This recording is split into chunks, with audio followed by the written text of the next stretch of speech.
Praise the lord. మన ప్రభువును రక్షకుడైన యేసయ్య పరిశుద్ధ నామములో మీ అందరికీ వందనములు.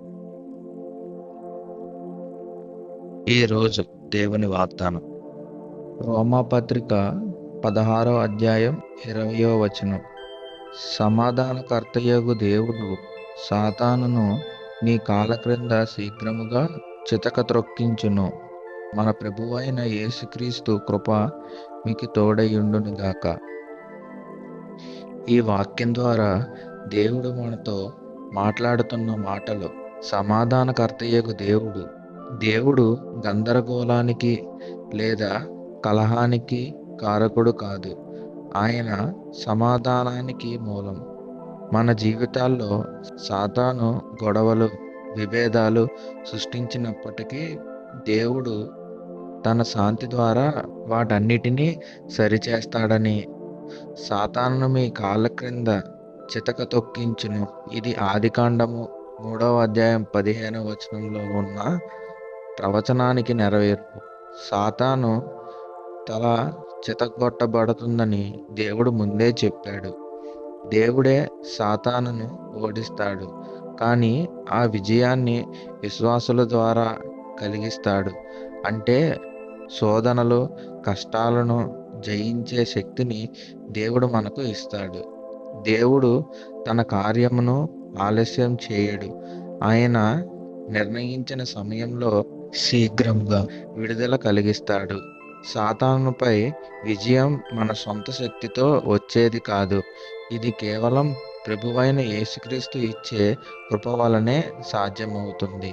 ఆయన మనకు తోడై ఉంటేనే మనం లోకాన్ని, పాపాన్ని జయించగలం. మీరు ప్రస్తుతం ఏదైనా కఠినమైన పోరాటంలో ఉన్నారా? అయితే గుర్తుంచుకోండి, విజయం దేవునిది, మరియు ఆ విజయం త్వరలోనే మీ కాళ్ళ క్రింద ఉండబోతుంది. శోధనలు ఎదురైనప్పుడు మన సొంత తెలివితేటల మీద కాకుండా సమాధానకర్తయ్యకు దేవుని మీద ఆధారపడాలి. సాతాను తాత్కాలికంగా ఇబ్బంది పెట్టినా వాడి అంతిమ ఓటమి ఖాయమని ఈ వచనం మనకు భరోసా ఇస్తుంది. ప్రార్థన.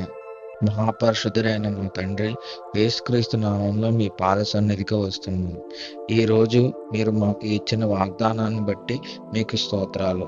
సమాధానకర్తయ్యకు దేవుడు సాతానును మీ కాళ్ళ క్రింద శీఘ్రముగా చితక తొక్కించును అని మీరు సెలవిచ్చారు. నాయన, మా వ్యక్తిగత జీవితాల్లో, మా కుటుంబాల్లో మరియు మా పనుల్లో సాతాను కలిగించే ఆటంకాలను యేసు నామంలో లయపరచండి. శత్రువు యొక్క ప్రతి వ్యూహాన్ని మీ శక్తితో ఓడించి మాకు సంపూర్ణ విజయాన్ని దయచేయండి తండ్రి. మీరు సమాధానకర్తమైన దేవుడవు. మా హృదయాల్లో ఉన్న కంగారు తొలగించి మీ పరలోకపు నెమ్మదితో మమ్మను నడిపించండి. గొడవలు ఉన్న చోట మీ సమాధానాన్ని దయచేయండి నాయన.